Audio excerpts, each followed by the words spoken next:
YouTube is a hobby.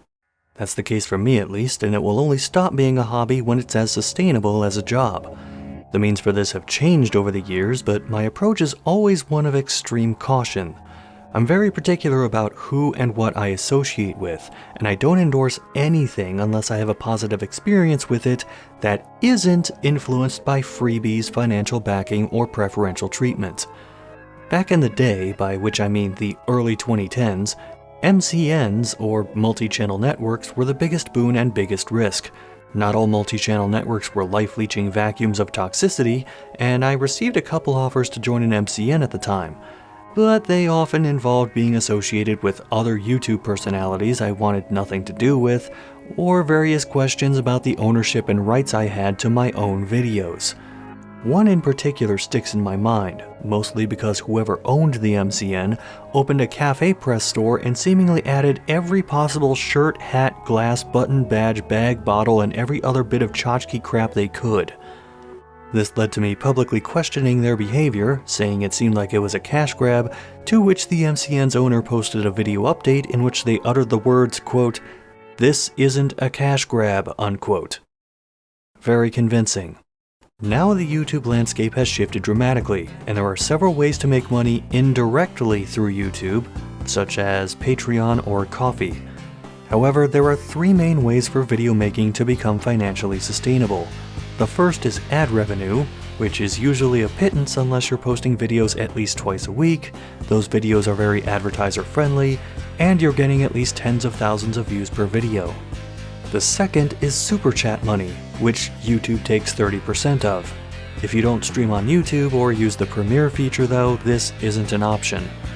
The third and most apparent to the viewer is in-video sponsorships, usually near the beginning of the video and lasting anywhere from 10 seconds to a full minute. If you've ever seen my April Fool's videos, odds are you've seen one of my cheap parodies of these, such as Cherry Coke VPN or Cherry Coke Legends. Even though I am no one in YouTube terms, every once in a while I get sent one of these, and partially as an educational tool and partially for a cheap laugh or two, I'm going to dissect one that I received relatively recently. The message that showed up in my inbox read as follows.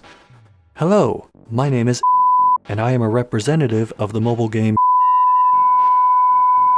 I am writing with a proposal to order pre-roll on your videos on YouTube channel. Will it interest you?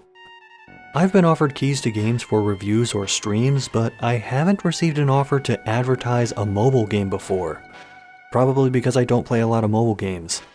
That said, let's count the red flags. Number 1, the writing is okay, except for when it falls apart near the end, so it's apparent English isn't their first language.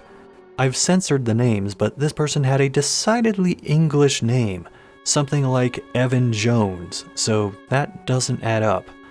What you also can't see is red flag number 2. The game's developer has a LinkedIn page where I was able to see a list of several employees, and not only was he not on it, everybody else had a radically different name, since the developer is based out of Vietnam. That brings us to red flag number 3. Their email is just their name at gmail.com, and they misspelled their own name. Even considering their name may have already been taken, this isn't a good look. Red flag number 4 is the gmail.com part, as people asking for these sorts of deals usually have emails associated with either the game's development studio, publisher, or advertising group and not a straight-up Gmail address. Then there's red flag number 5, asking to order pre-rolls. I don't have any control over what shows up in the pre-roll for a video. He likely meant buying an advertising spot in the video, but not being able to communicate that, considering they're supposedly representing the game, is very suspicious. Also, red flag number 6 is the vague phrasing of representative of a game. Typically, people who send messages like these identify themselves and their positions in the respective companies, such as PR exec or PR liaison. Despite the shadiness, I was morbidly curious what this guy had in mind, so I feigned interest. A couple days later, he responded with the terms of the agreement. A major update is expected in early November. We need advertising for this month. November 1st to 28th. It turns out 4 weeks. For each week, you will receive $600. For these weeks, you need at least 3 videos per week and pre-roll must be included. Video attached here as well. Password. Read it and give your answer. I will send you further instructions when you agree. This was followed by a download link to Google Drive. Ignoring the English for a moment, there are even more glaring issues. This guy's offering a total of $2,400 for a month with at least 12 sponsored videos. I normally don't upload more than once a week, but even if I did, with how many views my videos usually get, this guy's offer equates to paying about $3 per view. Either that number is a total lie, or this guy did absolutely no research on me and was making a horrible investment. At this point, we can fall back on the old adage, if something seems too good to be true, it probably is. Then there's the video for the quote-unquote pre-roll, which wasn't a video. It was a zipped folder, one that did not require the password he gave me. Usually materials like this don't get handed out before any sort of formal agreement is made. And note how he's made no mention of anything like documents to sign or even how the payments would be made. Exchanging game keys is one thing, but when money is supposed to change hands, you need more than just a dollar amount, and you need as much information as possible to be formally written down.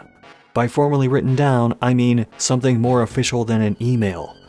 After making sure my antivirus and anti-malware programs were active, I downloaded the zipped folder from the Google Drive link. Inside was a file named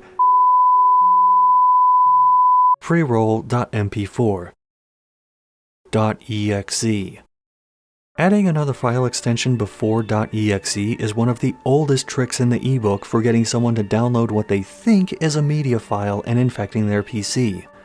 Do I know for sure what I was directed to download was malicious? No. Was I about to find out the hard way? Hell no. I politely declined, saying that I was going to be out of town part of the month and wouldn't be able to meet the video goals, both of which were true, and that was the end of it.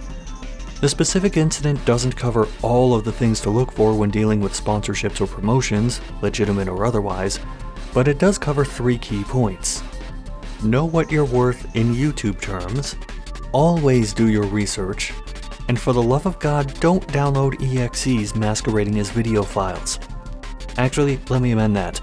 Don't download anything. Stop all the downloading!